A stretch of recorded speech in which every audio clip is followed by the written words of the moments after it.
Hola, hola, hola everybody, ¿cómo están? Espero se encuentren bien. Yo me llamo Jessie Feliz from the D as in Detroit.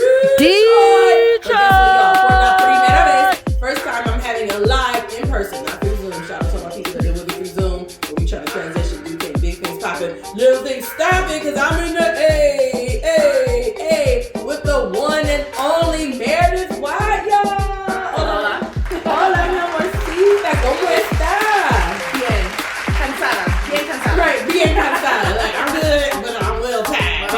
And always hungry. Right. Like, perpetually hungry. Right. Ok, primeramente, I want to say gracias a usted por haberse tomado tiempo por pasar un rato. El mundo para ti. El mundo para ti. Dude, can I just say, or do that? Sorry, be appropriate. That's right. I am so thankful to be up here in the A, in Atlanta, Georgia, en el sur de los Estados Unidos, and having the opportunity to spend this time with you. El sentido es mutuo. Hey, can I say this first of all? Disclaimer. When I tell you that this woman is absolutely gorgeous, y'all you got that it, right. But Says don't stalk her. No, says todo el mundo. Look, Dice la reina. look, y es una bendición. It's such a blessing to be beautiful on the inside y por fuera. Because straight up, and I mean it's like so one nice. queen to another queen, woman to woman. So oftentimes society has placed. We're gonna get to teacher talk. We don't get to that, but It'll be a second. we gotta start out. So oftentimes, we have the societal standards, whether we agree with them or not, ascribe to them or not. However, some of us have a certain look, and folks have other looks. I can genuinely say you are gorgeous. Eres hermosa por dentro y por fuera, and that's a blessing because there's some people that are beautiful por fuera and they nasty and ugly on the inside. Now they know that's so not we gotta right. balance, and so Absolutely. I know. Yay, that's so nice. Love, Thank you. nothing but love. Okay, so let's kick it off. Primeramente, what we want to know is, ¿cómo llegaste a ser bilingüe? How did you arrive to becoming bilingual? We don't make any assumptions. Right. We like to inquire, right? And so I want to know your story. Share it with me, share it with mis amigos, and let's get to it. Sure. Well, I mean, it's going to sound super cliche too, but my Spanish teacher was amazing, life-changing, is amazing, life-changing. And it was like 2 weeks into Spanish 1 as a sophomore that I was literally looking around like classrooms going like, this is cool. Yeah. This is fun. She's amazing. She never showed, truly never showed anything but joy when we were using the language. Yeah. I mean, it was never like, or you might say, me llamo S, or whatever those little things are that make our like ears kind of like bleed a little bit as teachers, which we understand, but it was like, always joy factor was there. Yeah, and she was truly a coach. She wasn't like my Spanish teacher, she's like my Spanish coach. And I can remember getting to the class surrounded by, my high school was really cool and had a lot of native speakers that I could interact with, so it was also never this like far off thing that you're going to use, those problematic like layers that are like vacation language. You know what I mean? Like, well, when you travel, hello, these people are next door, across the street, in your school, at the grocery store. Like, this is not like, and when you want to order a beer, how people are like, so she was in touch with reality 100%, and responsive to that reality. She'd be like, hey, let's call, you've got a native speaker, or there were native and heritage speakers in our class who like weren't, but like were, so it was like, wait, they were Hispanic or Latino, but didn't know any Spanish, maybe interpretively were strong, or maybe even then weren't. Right, because so again, she's in tune with the realities of not just your environment outside of school, but the cultures and the unique identities of your students in la aula. And leveraging teenagers around the teenagers. It was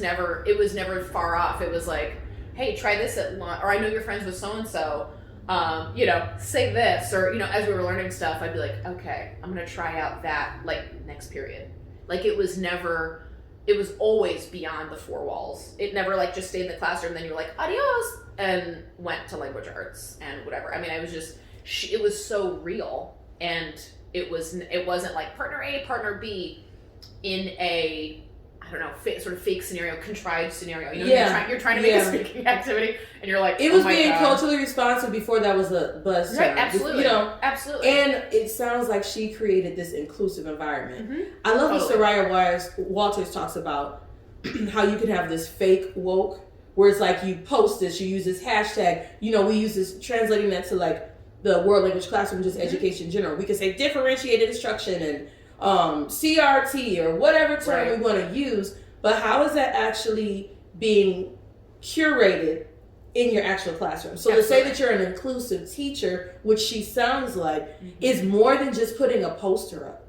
I'm not saying don't do that, right? But it's like actually and also because it's not enough. And then that's where the level of it being superficial and it's also not as meaningful. Neither is it as impactful. Too. Right. Yeah. Well, and just the level. So two things come out to me there, like mentioning too, just like inclusivity. Like Ben Tinsley, who's amazing, has said in the past, like.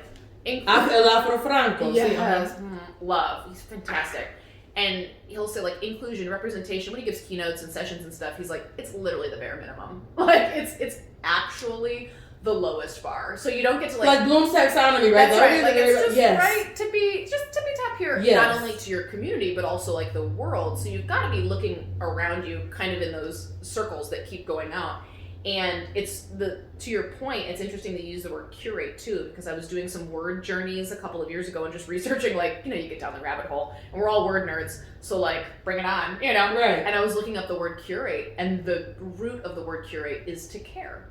So when we're curating lessons, right, curate, absolutely. So like when we're looking at curating, I know, I did that connection. Do you see? Is that one of the 5 C's making the comparisons and connections? And it's yo no sabía nada. I never even made that application. No, I didn't either. Because it seems like in Ultimate Year, shout out to Issa Rae with Insecure, we heard the word curate, I think, just a whole lot. I think that was my first introduction to that word in that context, and now everyone uses it, so again, stuff can become cliche, but knowing that la raíz de la palabra es de curar, to care, so like to actually cure an experience. You're caring. Wow. How are you? And what then is the end result? Like when you make ¿cómo se llama when they make like the crystals or something ites? Yo no recuerdo. It's something ites. It's basically where you could take different metals and they sell like, it's not jewelry, but that you could make like a pyramid or a square or a heart. Cool. And basically you have to use resin plus metals and you set it out in the sun for it to curate. Like to oxidize?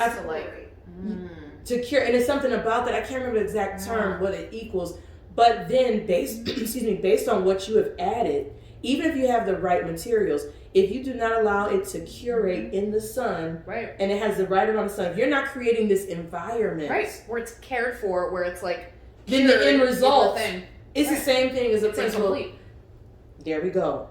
Incomplete, and it's not going to yield the results that you're looking for. As much as I know, but at the same time, being an inclusive teacher and being a culturally responsive teacher does not mean that you lower expectations, right? Or that you substitute a standard of excellence. I think about when you're making a cake, right? Or making a pie, or making whatever food. As much as, I think sometimes we make being an inclusive or a culturally responsive teacher that we have to be so flowery. Right. No, if your mama said, if grandmama taught you this is how you make this type of sweet potato pie, now you can substitute, I'm not saying for that specifically, but bacon, you can use applesauce instead of an egg, right? There's some people, whether by choice or whatever, or allergies, they can't consume certain things. You don't make However, it less. I can't add salt in place of sugar. Right. These are different. And so we have to be mindful, what are we curating? What are we baking? And we cannot extract ourselves from this recipe. Absolutely.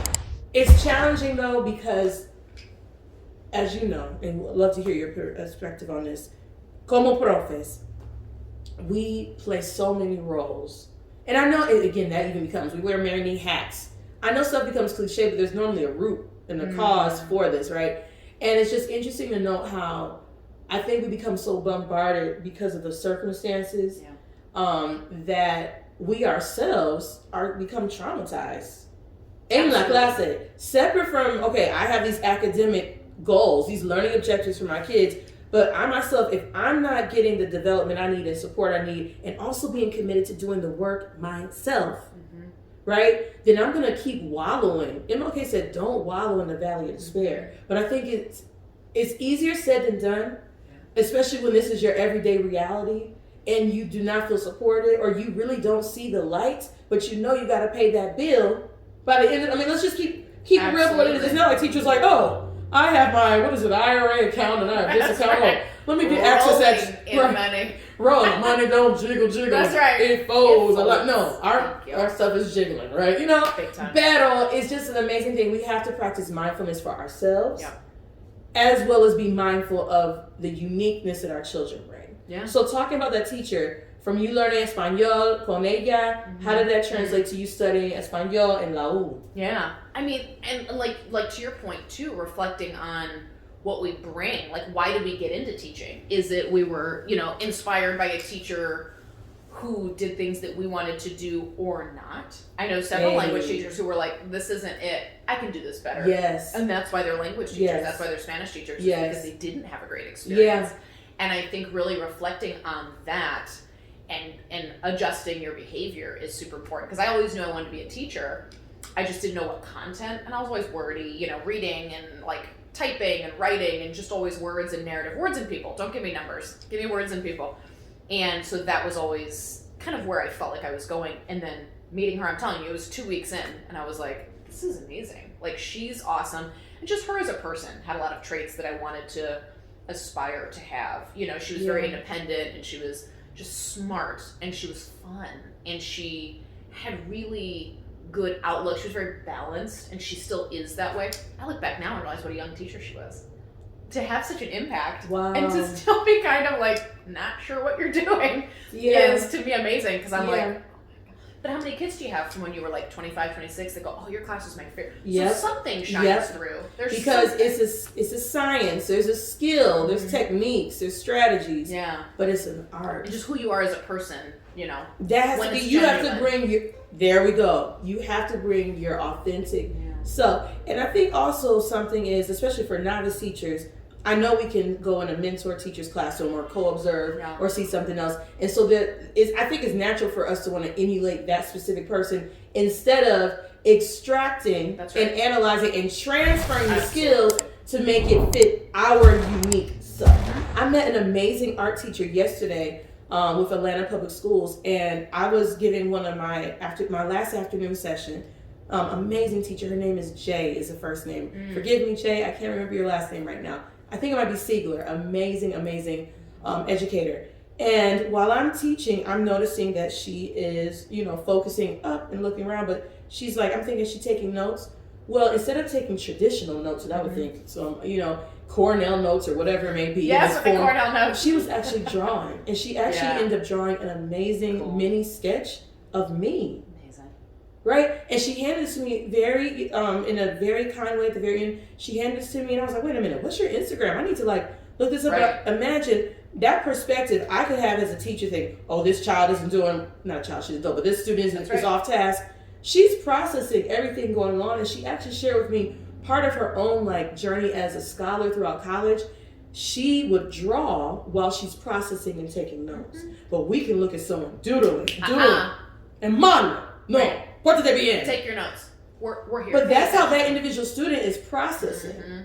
And you don't know. That student might actively be processing in that way, while mentally they're comprehending and making connections. Absolutely. But if I'm only thinking about me, again, when we talk about being a welcoming environment, a welcoming teacher, inclusive, culture responsive, is not just about you, while you still have to navigate yourself. I'm not saying don't care about yourself. I know we hear student-centered, and now we ignore the realities that, hey, I'm a human being too. Right. I'm a grown-up version of the stuff that I either addressed or did not address from childhood. Right? Bad, or just being mindful of the differences that our students bring. Es imperativo. Okay, so you studied Español en el colegio. Yeah. And did you end up majoring in Spanish? I did. Spanish education. So I was the most boring of my friends, because everyone, with language especially, it's so identity based. I don't see algebra teachers and chemistry teachers getting in the same arguments that language teachers go over. You know what I mean? Stuff gets hot. Yeah. There are people in departments who haven't talked in años. Yeah. I say años. Yeah. And people it's the pedagogy. It's,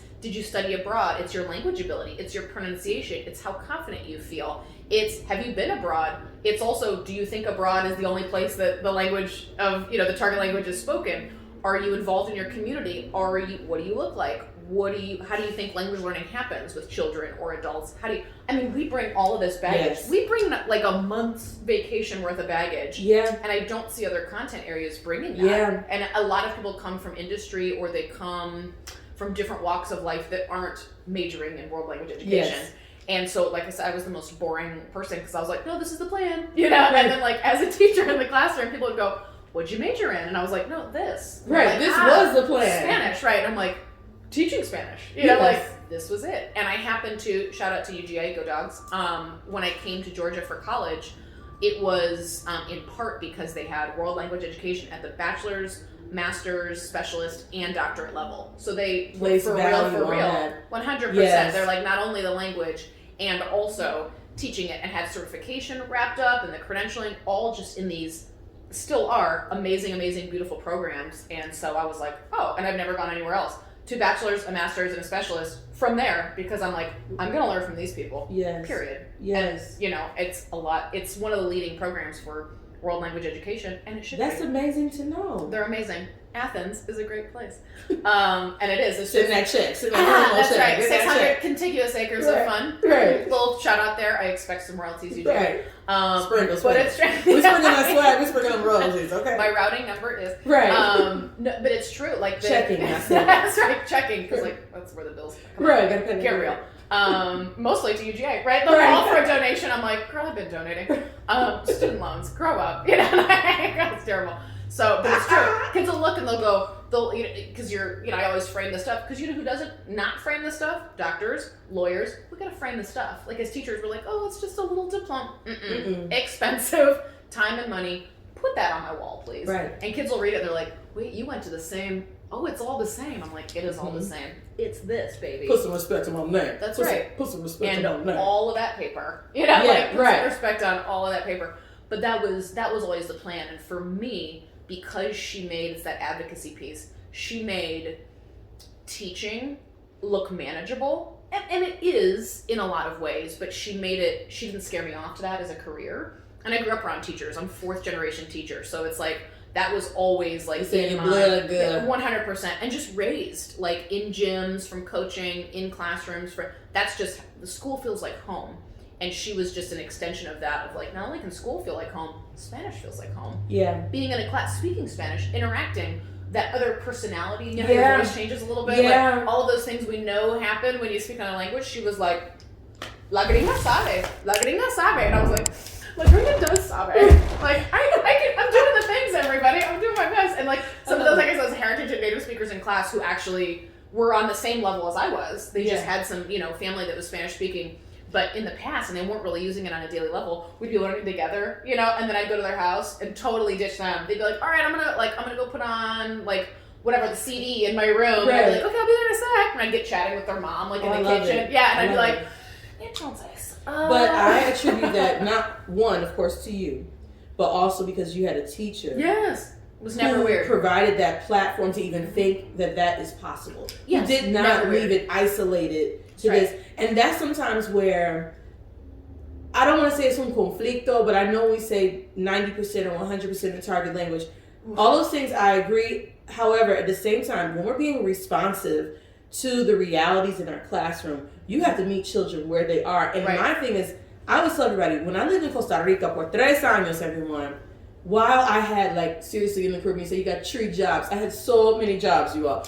Yo era contadora. I didn't go to school to be nobody's accountant, y'all. I was doing accounting work. I was a mukama. I was like a maid at one point. I taught. Amazing. I managed properties, hotels, restaurants. I did all this stuff, right? She's the mayor. Right. Hello. No. Hi, I own this. Pero at the same time, it's just so important to know that the whole time I did those jobs in a Spanish-speaking country, using my Espanol, I was processing in both English and Spanish. Absolutely. Mm-hmm. I don't ever want our children or any student or any adult to assimilate. Mm-hmm. I think that's the word I want to get rid of. Mm-hmm.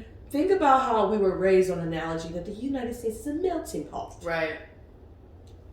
Right. No, I like the concept. One of my anthropology teachers back in undergrad said, think of the United States or any community to be more inclusive to all, we really are more like a salad. Yeah, like a right? You have a bowl, that's your national identity, right? This bowl may be different than a bowl from a different country. Smaller, bigger, whatever it may be. The structure of the bowl, is it a plastic bowl? Is it, like de vidrio, whatever it may be. But while you may have a dominant culture that is a lechuga, your tomato will never be lechuga. They're never gonna blend. The cebolla, your crouton, quesito, whatever it is. But not blended, but combined. Absolutely. You want, who's gonna just eat some straight up lechuga?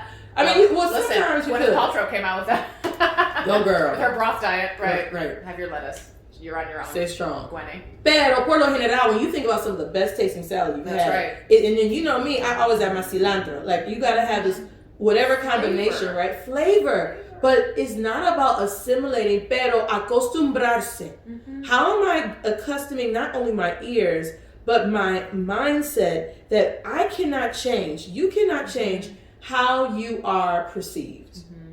You can change and impact how you are received. Mm-hmm. Y hay una diferencia entre las dos, right? And so as language educators, we want to, like what I like to talk about, humanize this language learning experience, both for ourselves and for the students. It's not about assimilating to be something that you're not. Mm-hmm. I never was not Jessie Feliz from Detroit, Michigan. Mm-hmm. Even though it's not that I even turned it down or turned it off, but that still was my framework. Zaretta Hammond says, your culture is your brain's software. And it's not limited to just your race, religion, gender, ethnicity. No, it's also your generation. Right, and your home. And your home culture. That is honestly the most impactful. Absolutely. The microcosm. Mm-hmm. Absolutely. What are those messages you're getting? I love that. From zero to, it's your home culture. And you could be totally different from your neighbors. Because I look and I'm like, I was laughing the other day because I saw some artwork from a Japanese artist, randomly. You know how you get the algorithms and the ads, and I'm not mad about it because Amazon's making a killing. Because the ads are targeted, and I'm adding to cart. Okay, right? Exactly. I know. I'm like, those $2 add to cart. But I saw the name and I was like, gosh, that rings a bell. And I realized it was a Japanese artist whose art, and who's just cheap, prints my parents would buy growing up in Florida. Mm-hmm. He was based out of Florida. I can't think, it's Matsusaku, I think. Anyway, and his name, his last name would be splashed across these prints. And I just think, I grew up in the middle of nowhere, totally homogenous. And I look and I'm like, we had art from him. We had art from, and sculptures from Black artists. We went to museums. We had all sorts of different food. That was a choice. Yes. I mean, growing up in a town where everyone looked exactly like me, and it's just very standard Midwest. I grew up in a beautiful place, but you didn't want to be in it. Illinois. Oh, that's like conexión. Yes. Yeah. And it was just very everyone was very similar. But I look, and that home culture was so rich and so robust with so many different places that I didn't even realize that some of those I just all of those intentional pieces that my parents did very on purpose, but it's also who they were, and the friends of the family and the music we listened to. It was just, and then what home culture that they curate. That's right. Absolutely. They completely curated. I mean, if we saw something, they'd say, we went and saw this particular artist on this trip or something, and they'd save, and we'd go on trips, and they were very intentional with that too. You need to see the world. The sun does not rise and set on your behind. Right. And the world doesn't look like this, whatever. So we would go out and do things, and if we took a day from school, we never missed school. But if we took a day, we went down to, the museum in Chicago, because there was an art exhibit there from a featured artist that we wouldn't see anywhere else. Yeah. That we'd never get to see, or that we'd see on a trip, and it was like, hey, let's go see the rest of it. Things like that. And so I think for a long time we've called that culture. We've said cultured. He or she is cultured, but that's very thinly veiled as high-end culture, which is art, music, and whatever. And basically all these whitewashed aspects of life. But everybody's got a culture. You've got your home culture, you've got your family culture, and then your family's got different cultures within, you go to somebody else's house and you're like, ooh, what are they? Oh, we're a shoes off kind of house. Okay, and if you're not a shoes off kind of house, or you're not a phone calls at dinner, or now cell phone at dinner, what's your home? What are the, the definition of culture? What are the cultural norms of your household? What are the accepted norms? And the accepted behaviors and the things that we've all sort of subconsciously voted this is what we do.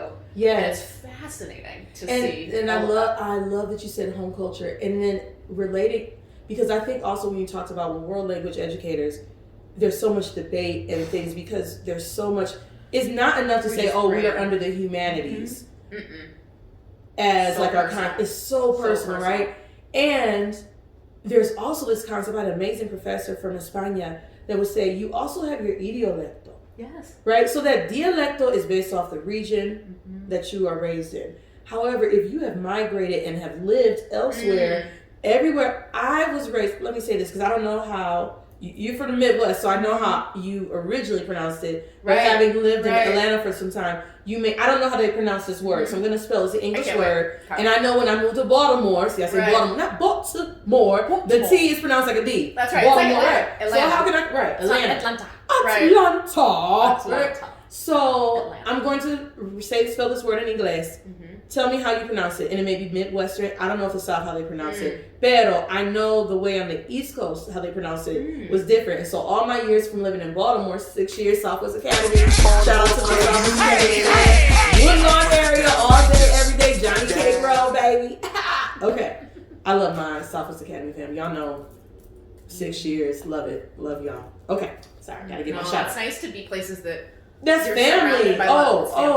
Like straight up like familia. Fuzzies. En serio. Okay, but when I lived there, because not only were there so many people from from Baltimore, a lot of people from New York, a lot of people from Jersey, Connecticut. So that East Coast / Mid-Atlantic pronunciation of this word, I heard it so often for 6 years while residing there that now I switch back and forth between when I say it with that accent. Here's the word. It's a basic word, but I just want to hear how you naturally pronounce it. DIRECTOR. Director. Is that how people in Atlanta you hear saying she's a school director? Yes. Some people say yes. Okay, so school Michigan, director. Like Detroit would say director. And like directions. Right. Listen to the directions. What are they? East Coast, director. I was going to say, it's like Italian. Yeah, director. Italian. Yeah, and I know it's something muy chiquitito, but it's a beautiful thing, right? And then when I lived in Costa Rica, I kid you not, I lived specifically in El Caribe Sur, in the South Caribbean of Costa Rica. And so you have the Bri, you have expats from all over, and of course you have the Afro-Caribeños, and Ticos and everybody, right? And so I remember one of my jobs. I told you I had many jobs when I was living abroad, you know. The mayor. Right. She was the mayor.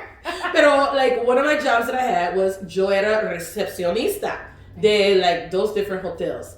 And so I then wanted to create my own. Yo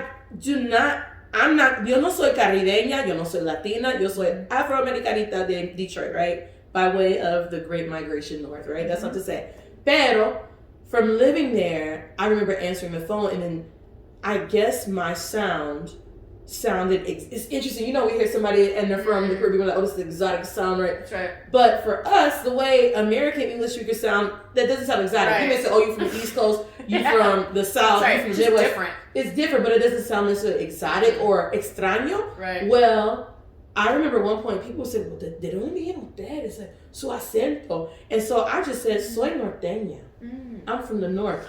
Itches. You don't even know. I didn't want to classify, and then because keeping it real, there are perceptions when you say soy estadounidense. Oh, that's outside of our control. That's because of they don't live in English, right? Pero at the same time, I love that I have and you have acquired this idiolecto. Swag, speak como una persona nativa. Don't fake the funk and lose who you are trying to be somebody that you're not.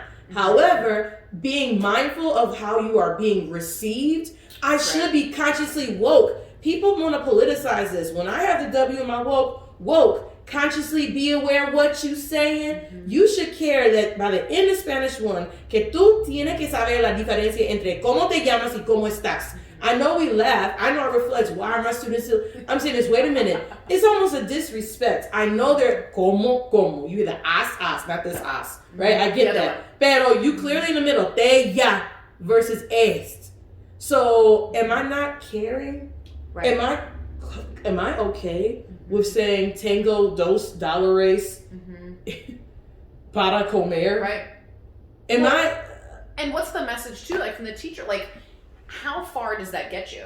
You know what I mean? If they're like, if that's literally just your pronunciation, and it's like, that's the best you got, like, give me 100%, if that, okay, you know, like, if that's your genuine effort. But looking at how are we as teachers, not saying that, like, your accent has to be like this, or to sound like a native speaker, because I never will. You know, it's that thing where people say they could run 10, 15 miles, especially women, 10, 15, 20 miles a day, but they'll say, oh, I'm not a runner. And it's like, literally, you started running, poof, you're a runner. You know what I mean? Like, oh, well, I'm not, I just like bake I'm not a baker. You're baking. Yes. You're a baker. Like, yeah, we want to put these identity labels and stuff where it's like, well, I'm not really, you are though. Like, enough.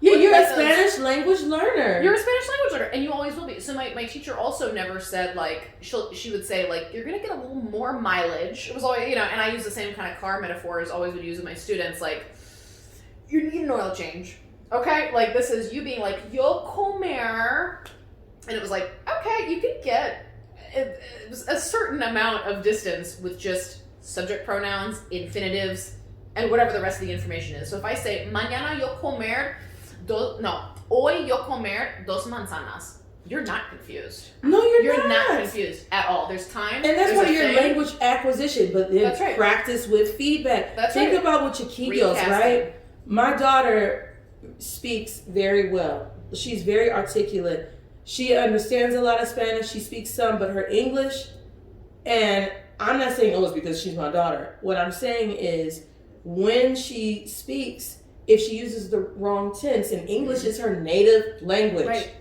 I correct her in love, but I provide opportunities for her to continue practicing. Absolutely. If she's reading a text, right?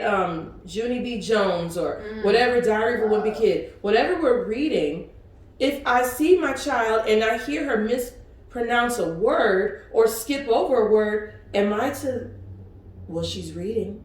No. Abi, de nuevo, let's try that again. It's not scared, it's scared. Right.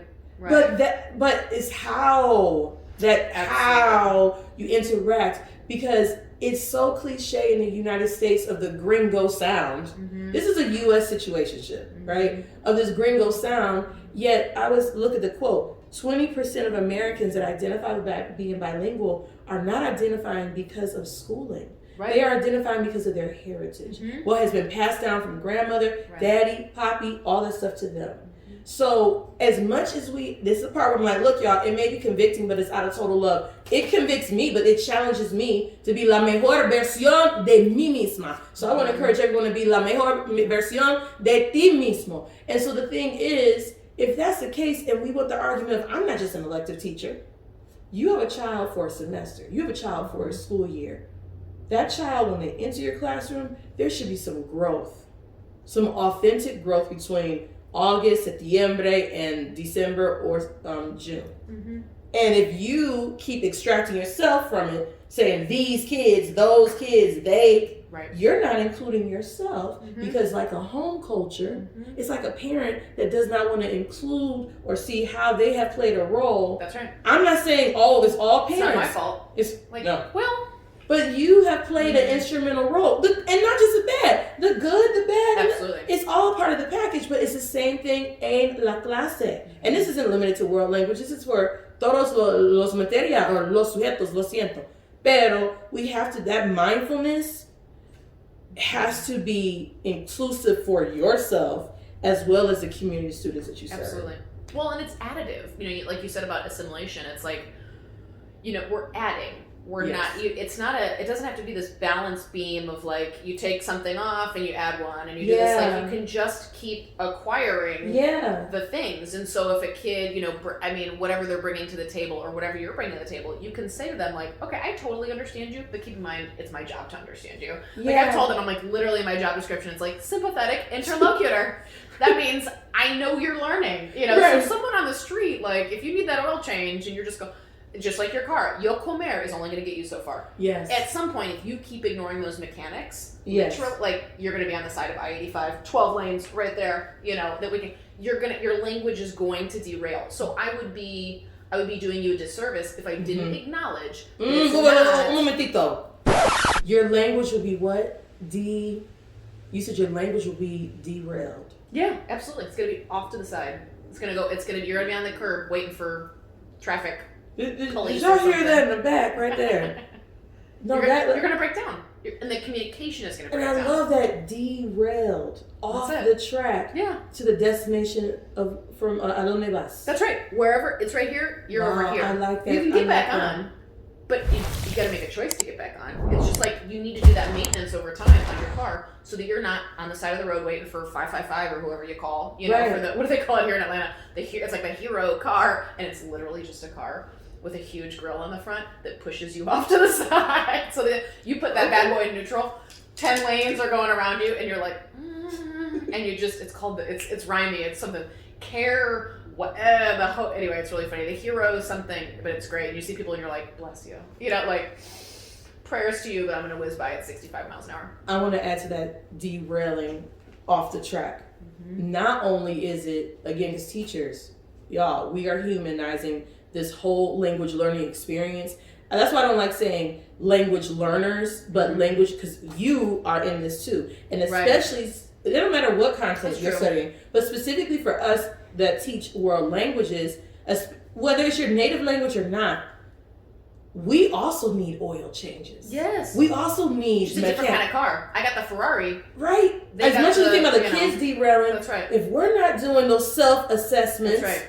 If we're not still mastering our craft, el gerundio, it's not, I've mastered. No one can ever tell me, darling. I'm done.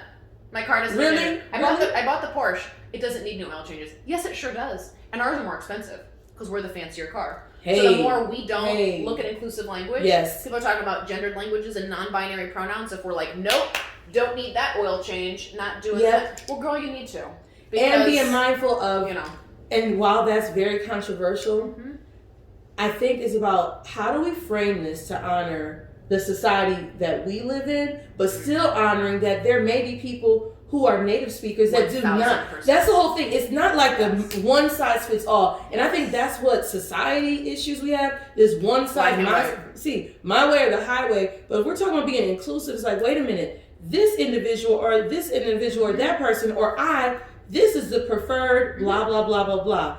However, there are some individuals where that is not unacceptable because that's still keeping it real, and kids need authenticity. And it's another situation that we prepare them for. And anytime we acknowledge that, for example, we do all these scenarios of, we have to do all the things, right? So we're like, when you're ordering food, and we do like partner, and now do partner A, now you be the waiter. As if they're, well, listen, you did go someplace else and do all those jobs. I was going to say, but as if it's like, when are they going to be? You were but like, amazing.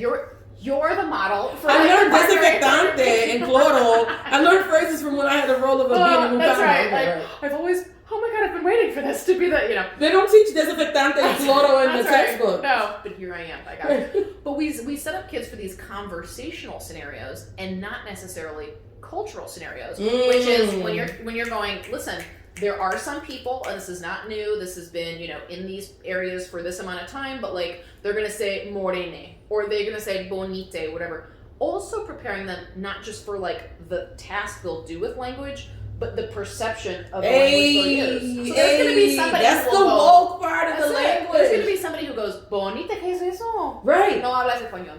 And I'm like, and you're going to have to be okay with that, because that's not words that they mobilize. You are engaging with that speaker in their setting. That's right. So you still got to put some respect on it. You still got to that's a level of respeto. Absolutely. I think what's happening specifically with Gen Z, when we look at the data, while Gen Z likes to set boundaries, these are our middle school, high school, and our teachers that are graduating. I believe Gen Z starts it's definitely 2001. Oh. Right? Or 1996. I'm sorry, 96. Generation anymore. Right, no. Or Jack. Abuela. And so, but interesting enough, while they set boundaries, this is my pronoun, or this is who I am, or this is how I want to be addressed.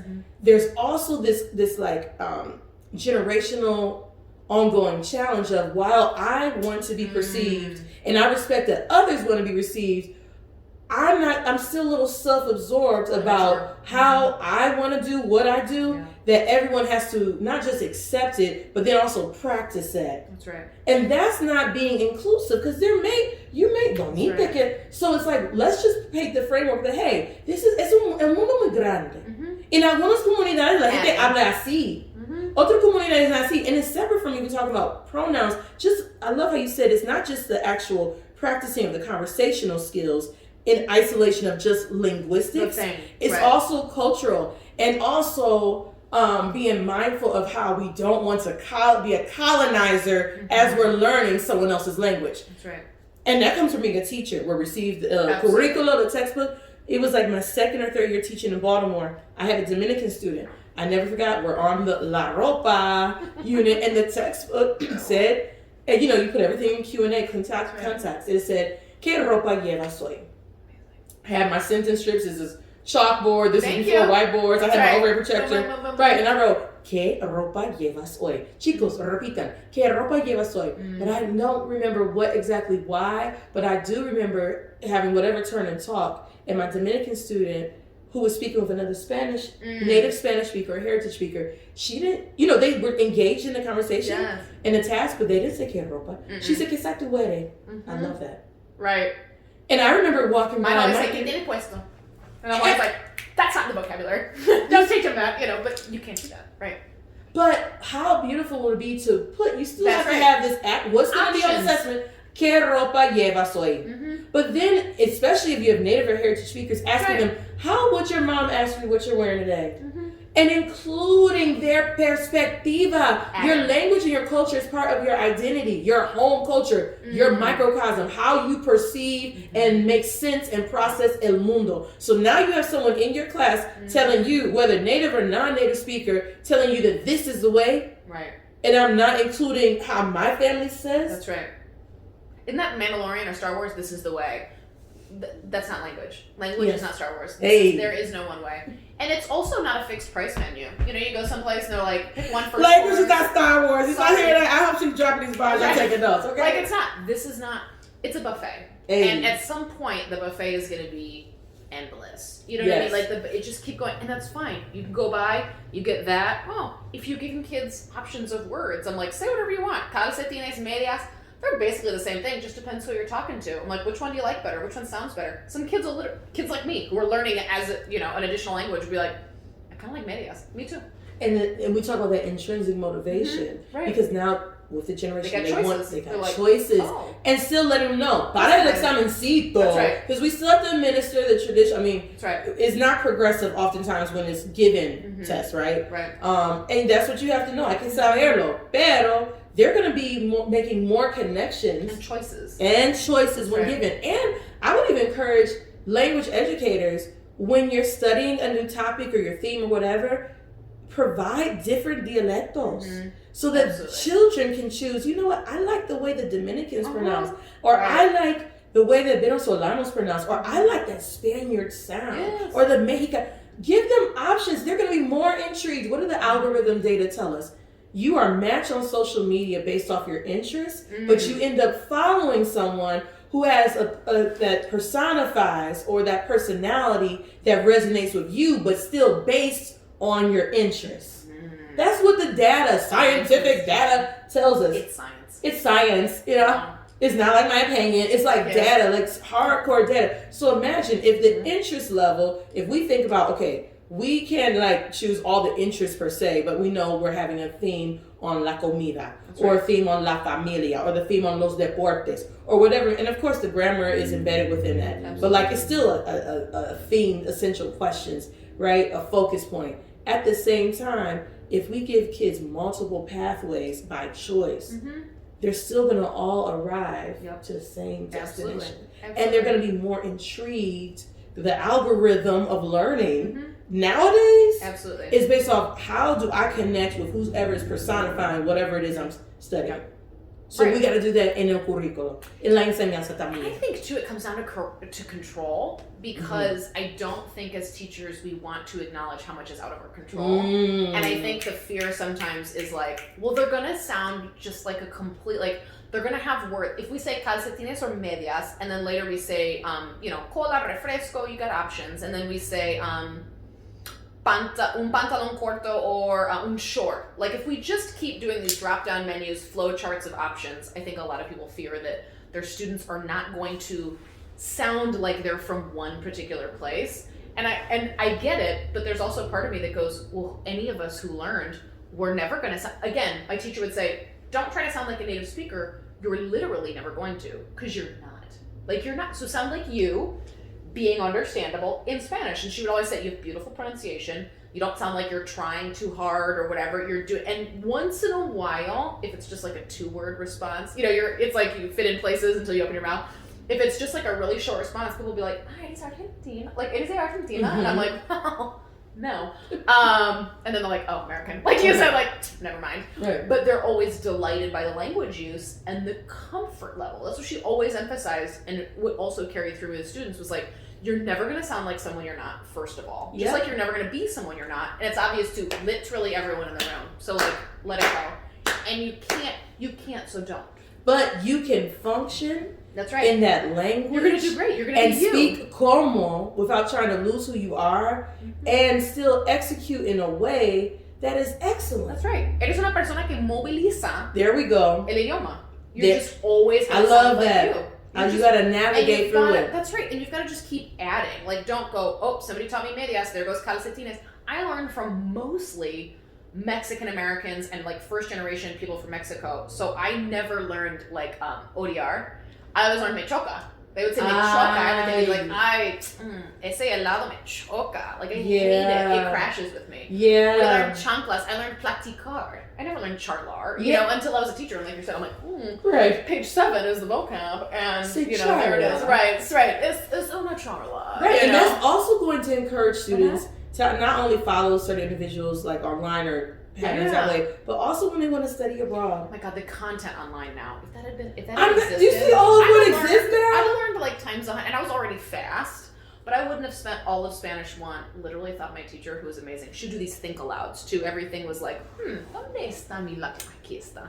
And I think she was also like genuinely looking for the thing, but I think she was also doing a think aloud. She was naturally doing CPR without it being a trending term. Which is just good teaching. It's like a lot of SEL. It's just good teaching. It's just being. I know we have to put a label because we have to categorize everything. Right. It's good. Just a good idea. So then people are frustrated. Like, how do I acquire the skill? This is sound. It doesn't matter if you're doing math. You should be doing think alouds and modeling todo el tiempo. That's right. Because you're the so-called expert. It's just good teaching. Isn't that it? Thought process. Metacognition. And I spent the whole first year racking my brain, like you said, to your point of motivation. I'm like front row, ting, like all-star. I love her. I love the class. I love my classmate. Like this is cloud 9.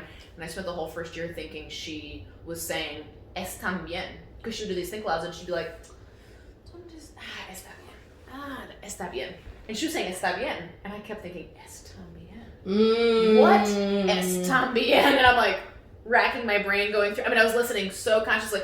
And I remember at the end of the year hearing her say, está, and there was just a little bit of air between there, está bien. And I was like, Jesus, take the wheel. This whole time I thought she was saying, está bien. And so even just having like that space, like just the space to be comfortable, to laugh about that, to acknowledge it, not to think, what a dummy. How could I have thought that? I was like, oh my God. I thought this whole time she was like, what? And nothing ever came before it, so there was nothing to also be, so I'm just like, blank is also, and just being so comfortable. And I can remember learning exclamations, que bonito, que rico, que bien, and leaving my softball bag in the classroom, going out to my car as a senior, going out to my car, coming back in. So I also started it later than most, because my counselor didn't recommend language right away. Right. That's a whole separate. Anyway, leaving my bag in there, got out to my car, went, oh no, said a couple of choice words. Came back in, she was still in there, and I was like, no tengo, whatever, and we had like done preterite, so I was like, deje, I can remember this like it was yesterday, dejé mi mochila para softball, aquí está, whatever. And we had just learned exclamations, and I said, oh, que dia. And I remember her laughing out loud, and she was like, sí, que dia. We had done some regular preterites, so I remember going, fui a mi carro y dije, caca, because I had, and all that kind of thing. And she just, it was such a lesson in, like Dr. Angela says, what does your face do? Do you show joy when your own children walk in the room? Yeah. When those kids come to the classroom door, a piece of that is, do you go, oh, Jessie, you got a pencil today? So you're the adult, and you're dredging up yesterday's missteps, and that's the first thing you say to me when I walk up. Oh, look at you in dress code today. About time. My amazing colleague and friend and sister, Chrislyn Thompson, says, your environment will change you before you change it. That's right. And absolutely. Just about home culture, classroom culture, you as the adult. Yep. You're pretty important. And you end up you're kind of like all branches of the government, right? You're like the puppeteer. I mean, right. Exactly. We talk. You're calling some of the shots here. So, what are you setting up for the environment? I think there's so much emphasis on the physical. It's like I know we have so the physical environment is muy importante, but what is that sixth sense? What's the vibe? What's the vibe? What's the vibe? What do you say when you go to a new restaurant? Man, there's this new great place. We got to try it. What's the vibe? Tell me about the ambiance. Ambiente. What's the environment? What is it? What's the feel? And she never showed anything but joy when we used the language. It was never, eyebrows were always up and just delighted. It was never furrowed eyebrows. And it was never like, what are you trying to say? Unless she literally didn't know. And then she'd be like, feel like, that was a little bit confusing. So again, the car, you didn't get that oil change. We're going to have something's rattling. Your tailpipes, something's happening. Right. Let's get this back on the track. And I think, what we do so many times to that end is we don't realize it. We don't realize how often we're punishing the behavior we actually want to see. It's your introverted child coming out of the room, hearing everyone play board games. They come out and they're like, hey, what's the first thing some people say? Oh, look who decided to join us. You know what that makes that child want to do? Go right back in that room, and you're like, this is why I don't join y'all. Because you don't focus on the effects. That's right. Without including ourselves in what has actually really caused it. Now there will be behaviors that are outside. That's right. We're not saying there are things I know, but if we focus so much, honestly, I like to say people, when we talk about healthy, like a healthy relationship is not perfect at all, right? But instead of saying practice yields perfect, TEA, teaching excellence. I used to work for them as an instructional coach for Yes Prep Schools, an amazing organization. They always shared the saying, practice yields permanence. That's right. So what is the daily habitual practice of the environment and what you are putting into the environment and curating? Because that is what is permanently etched. That's right. So if kids are turned off, right, it's to you, not the class. The amount of undesirable behaviors are going to skyrocket, let alone how this impacts the actual academics in your room. Right. And then we're focused on the effects while we're not looking at the cause. That's right. We're being reactive and not proactive. There we go. And there's only so much you can control, but you're exacerbating it a lot of times. And we've all done that. I mean, we've all, 2 kids not listening out of 36, and I go, that's it. We're turning this in. Now they're scrambling. Now they're copying. Now you're like, oh, I'm raging out. Also, inevitably in those first 5-6 years, before you know better, right? The water settles down eventually. You can see your reflection. You can't see it in boiling water. When the water's not boiling, you can actually now, hone your practice. And I can remember looking and going, no, this thing that I just said, that's it. This is a grade. It has like 50 items. It always does. Whatever you threaten the grade, you're like, oh my God. It couldn't have been four questions. It was like, it wasn't a 2-question answer. That's right. It wasn't an exit card. Right. Oh God. It was like a worksheet, and it was like, now I'm going to undermine my own authority if I don't grade it because I didn't do what I said I was going to do. And we're to your and now you're miserable too. That's right. And you're punishing yourself. You're punishing yourself for things that, like, some of that was not in your control, but that reaction was. And we were talking earlier about just being a teenager and student. I mean, they see right through. We do not want to think about how transparent we are to kids. Because it's too scary. It's too personal. 70% of communication is nonverbal. Absolutely. It's and I think we think even that means gestures. It means it's your whole being. Yeah, it's your vibe. So what's the vibe and what's their vibe? The same thing as adults. When people, you got friend groups, and sometimes they're just do their own separate little thing. When you try to blend friend groups, it either goes really well or it goes really poorly. Or somebody says, hey, come on over. We're having some people over from, so-and-so's job. What's the first thing? What do they like? Because it's like a place, a new restaurant. What's the vibe? Because then as an adult, we have the choice of whether or not we're going to attend. And it's expensive. Time is everyone's currency, period. So you're going to waste my time? I'm like, I'd like to make sure I drove myself there. I'd like to have a getaway car. Okay, I'm just going to sip my bubbly water and then goodbye. Like Irish goodbye. And just be like, just fade off into the distance. But it's true because we don't want our time wasted. I don't know why we've ever thought that kids don't mind that. But they do. And they see exactly who we are. They see everything. And that's too scary to think about sometimes. So I admittedly, I'm like, push that off to the side. Because they see your whole vibe. The way we go after 35, making plans with friends, I'm like, what are they like? Are they nice? Is this going to be, what's their vibe? What's the vibe? Like there's all these different ways that we slowly kind of make choices whether or not to engage.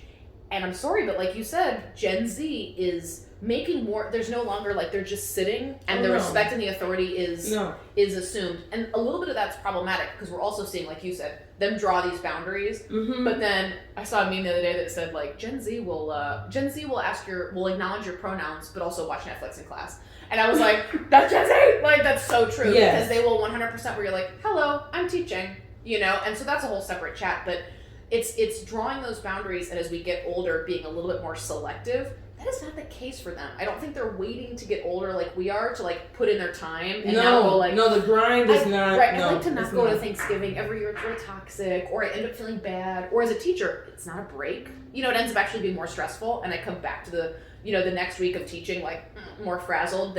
So they're not waiting till they're like in their 30s, their 40s to say no to some things in their life that don't feel good. There we go. And sometimes that's us. There you go. As you were speaking, all I was thinking of the word no. Yeah. We are millennials, Gen X, and definitely baby boomers. When we hear no, it can be sometimes misinterpreted as disrespect. That's right. But the no is also a form of advocacy because they advocate for themselves. Even though it still could be self-absorbed because of their age. Cringy, right? Because it's still age appropriate, so they can be self-absorbed. That's right. But that's definitely that. No, so absolutely. I know our time is coming up, so we got to respect your time. No, please. We got to listen. There will be a part 2. Y'all, the part 2 may have to be virtual, for real. Woo. Because we can have our beverage of choice. Right. Hey, we're at home. Don't drive. We're going to drive. Don't drive nowhere. We really are going to have to do like part 2, 3, 4 because, tu vibra, right? We're talking about vibes. It just, right. And we're always here to learn, laugh, and grow. Meredith, lo que quiero que tú hagas is tell us your hashtags. Where can people follow you, learn more about you, connect with you? Sure. So I've just recently been switching platforms too because my position just changed. So so things transitioning. So on Twitter and Twitter and TikTok only. It's on Pinterest, but that's a whole separate thing. That's just teaching stuff and there's blank yet. Is at Tech Me With You. So like take me with you. And my initials are in the middle. MEW. That's I love it. So Tech Me With You. So at Tech Me With You. Oh, I love that. Yeah. Oh, I love that. I know, isn't that fun? My friend Allie came up with it. I was like, there's got to be something here. Because my previous handle had my school. My gosh. So when I switched schools, I was like, dang, what do I do now? Like, I can't be tacky to keep it. Tech Me With You. Please follow this amazing soul. Oh, my goodness. Well, look what I see. Yay, I just appreciate you so much, girl. Absolutely. And I cannot wait to part 2. It's kind of like part 3 because we already connected first virtually, and I was like, that's right. That's right. So but it's going to be part 3, but formally part 2. This is going to be amazing. If you are able to make it to Detroit for our symposium, look, it's going to be thebomb.com.